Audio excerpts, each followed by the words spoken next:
Doesn't my husband do a great job decorating? I mean, honestly.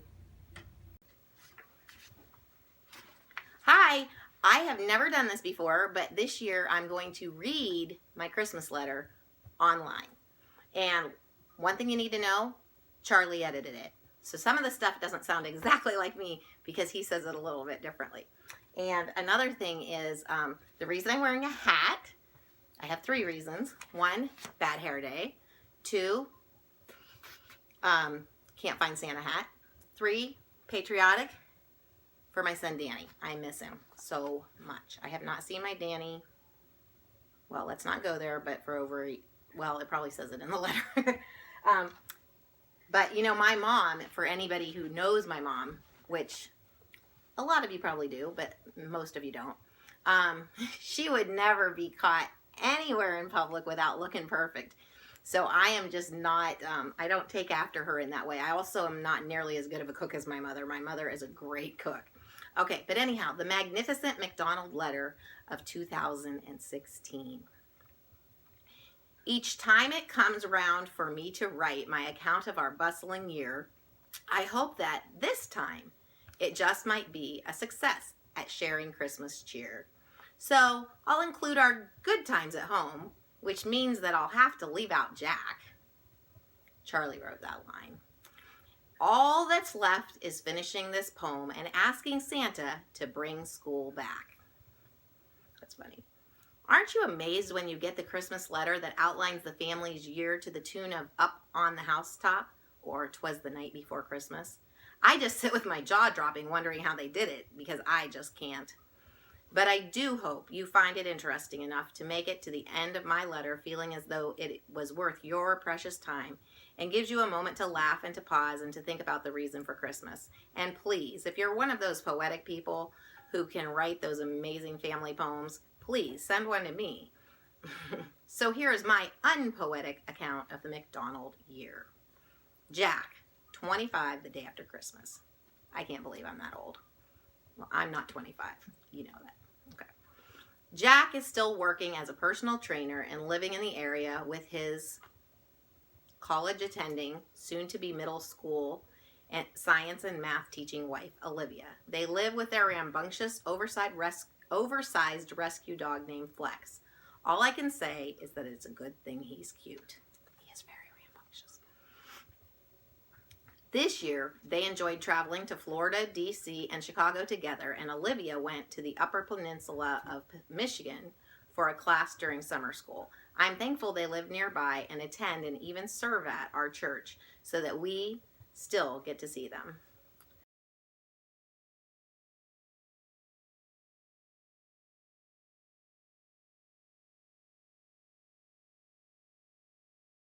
Maggie, 23, has accumulated an entire manger's worth of animals. Now, I had put menagerie, but I don't know if my son thinks that I don't know how to spell manger or if he doesn't know what a menagerie is. But at any rate, Candy the pony, horses Hershey and the new mare Ellie, and her now sickly dog Oakley. Please pray for him. Pray for the best. Actually, I think he's getting better. He's an expensive one, I'll tell you. It is a good thing her mama loves animals. That's me. I secretly consider them mine. Don't tell her. She rescued a starving kitty from the cold, and though we planned to rehome it, we kept it since more than one kid wanted to claim her. Together, though not unanimously, we named her Cinna or Cece. Mags babysits for a few church families. However, one of her extra special kids' parents is moving the family to Africa to serve as medical missionaries. She is going to really miss those kiddos. She loves those kids. Hi, Essay. Hi, Eli. Hello. Oh, Aliana. Sorry. A lot of the kids have these names like Aliana that it's hard for me to remember which kid's which because I have some that have different names like that. Anyhow, here we go. Where were we? Lastly, Maggie and I enjoy watching our time away together with several Netflix series. We've completed Criminal Minds, The 100, and Stranger Things, and are 3/4 of the way through Prison Break. Can't wait to see it end. Oh, look. I don't know if you can see her. Come here, Cece. Oh, my goodness. I think she likes the tree. Yeah, you like the tree? Okay. There she goes.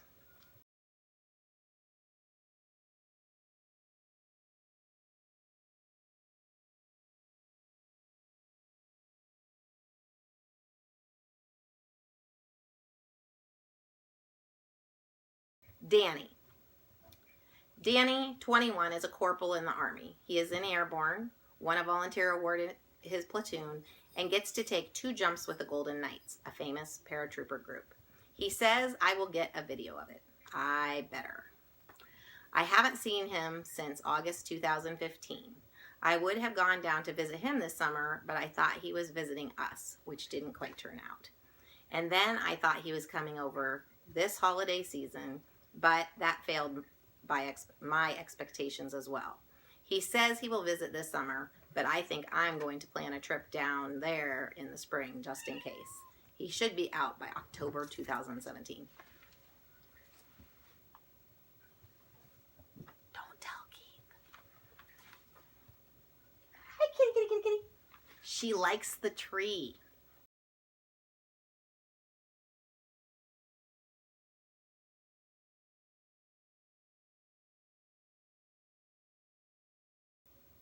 Charles, 18, is a senior at our high school. He got a 33 on his ACT, and you need a 32 to get into Harvard, so that's pretty good. We just found out he got like a 1450, I think, 1400 or I think 1450 on the SAT. Anyhow. Oh, it says then he awaits his SAT scores, but he got them. He is applying at 3 or 4 colleges over Christmas break, including NYU, OSU, and Columbia. He has been taking guitar lessons for over a year, but refuses to play for us. I have no idea why. He plays the tuba in the band and is a member of the debate team. However, saying he is just a member of the debate team is an understatement. He loves it. He is great at it, too. So far, he has earned 3 trophies out of 4 tournaments in Lincoln Douglas debate this year. The other thing monopolizing his thought and time is that he is writing a book. He started writing it at the beginning of summer and is currently in the process of finishing it up. I hear from his editors that it is really good, but for some reason he won't let me read it. He says it wouldn't interest me. I guess I'll have to buy a copy when he gets it published, and I wonder if he'll autograph it for me.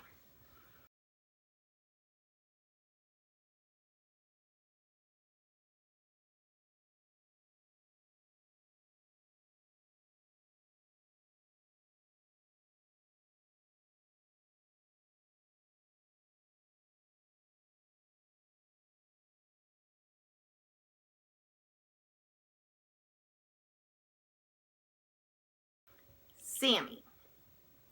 Sammy is 15. He is a freshman at high school, I'm not going to say where, and just got his driver's permit. He has driven a few times and so far has only terrified me once. Last spring he played baseball for the first time. Keith's favorite memory is from when a batter hit the ball far into the outfield, one that the opposing coach assumed couldn't be caught. So he sent all the runners. Even our coach couldn't figure out where the ball went and asked the team, "Where's the ball?" One of the kids yelled, "McDonald caught it." The batter was out and 2 runners already in the dugout were out. Triple play. Despite the great season, Sammy decided against playing this year. Baseball aside, Sammy's summer included winning first place in cake decorating for 4-H. In school, Sammy plays saxophone in the band and joined the speech team. He scores quite high in speech and even managed to win a 3rd place trophy at one of the competitions out of 39 competitors. And he actually just got another one, 3rd place, again, out of, I think, about the same number of competitors. I think his skills in speech come partially from his YouTube experience. His channel, It's a Samocracy, has grown to 26,903 subscribers. He has learned so much from his channel: hard work, editing, planning, persistence, and at 25,000 he got his own P.O. box so his viewers can send letters to him. Maybe I should get his autograph before he starts charging for it.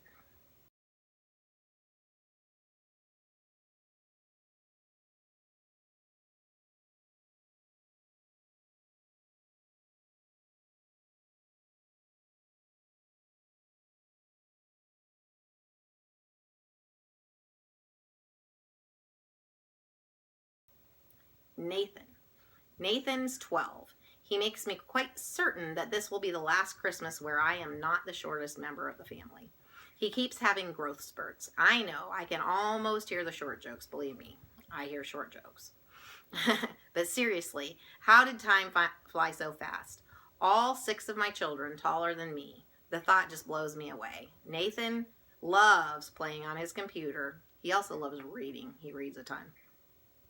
But this year, he has begun to slowly grow a little bit of a fondness of the outdoors. I am frequently finding him in our little woods or up in the maple tree. He is also gaining skills on his skateboard. This summer, he took turkeys and chickens to the fair through 4-H, but this was immediately outshined by his dog project, where he excelled with his dog Corey. He won first place in the county with her. Nate and Corey are a marvelous match. I am so glad that we said yes to having 4 dogs. Really, I honestly am. I love our dogs. Nate loves to read. Oh, I already said that. He probably averages 2 to 3 books a week. Big books. He also takes piano and drum lessons and is doing well in the school band. Just today, he was blessed with a new drum set, the day I wrote this, at least new to him, from a generous family at our church. Thus starts a new era at the McDonald household, one where, we can't hear. If we don't answer the phone, you'll know why. It's either that or our kids were too lazy to pick it up.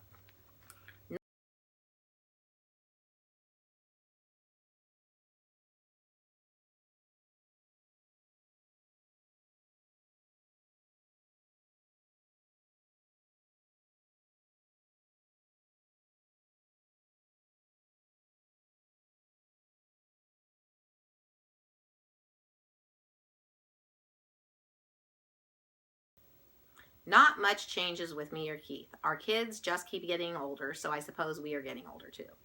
Hopefully we are gaining wisdom as we age. Keith works out at the YMCA 5 days a week, 6 days a week, 5 of which are done before heading to his job. As if he can't get enough of it, he is the commander-in-chief of outdoor work operations at the McDonald household, keeping our barn running, our dogs in order, more or less, the yard looking cut, and making our kids help when he feels like spending his time trying to get them outside. It's hard to get them outside sometimes. Keith really enjoys teaching the 2-year-old class with me at church. He gets a kick out of the things they say and do. He also keeps the fort on Wednesday nights so I can still work in the Awana Cubbies program. I continue to tutor, teach, and sub at a school and another school. I can honestly say I love it. I love the kids. I love subbing. Beyond that, I have been building my own YouTube channel, comprised mostly of children's stories, but I also throw in an occasional vlog or life hack, which, if you'd like to give it a look, will show up by typing Crazy Mama, 2 M's in Mama, or Ray Ann McDonald into the YouTube search bar. Unfortunately, I'm not working at Toys R Us again for likely a few years. I don't want to compromise the time I have with my kids. I'd like to enjoy them while they will still tolerate my presence.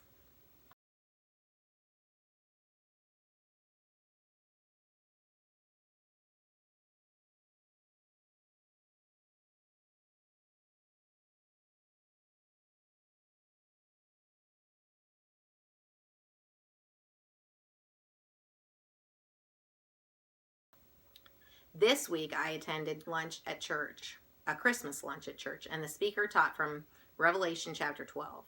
I've always been a little leery. I don't know why Charlie changed it to weary, but it's leery, of reading the book of Revelation. Not sure I could understand it. I would never have guessed that part of the Christmas story could really be found in it. It was crazy interesting. I might have to read it again once I have the time, so it might be a little while. I sit in church, amazed at the things I missed the last time I read or heard the Bible. There is always more to learn and understand. I hope you and your family will take some time to learn more about our Lord and Savior that we celebrate at Christmas. Whether you are hearing the story of Jesus for the first time or the 51st time, the gift of forgiveness through Jesus and understanding his plan for your life is vital for everyone. Enjoy your family and friends. The decorations, the music, the food, the chocolate. but don't miss the reason for Christmas. Love the McDonald family.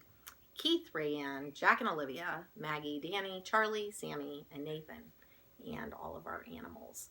So anyhow, that's our letter. And here, let me show you some pictures. Close up. These are the pictures that my kids draw. Let's see. They're shadows. I had to draw some. Charlie drew that. I can't tell who drew everything whenever I'm looking at it upside down. I think Maggie drew those things. I drew some of this.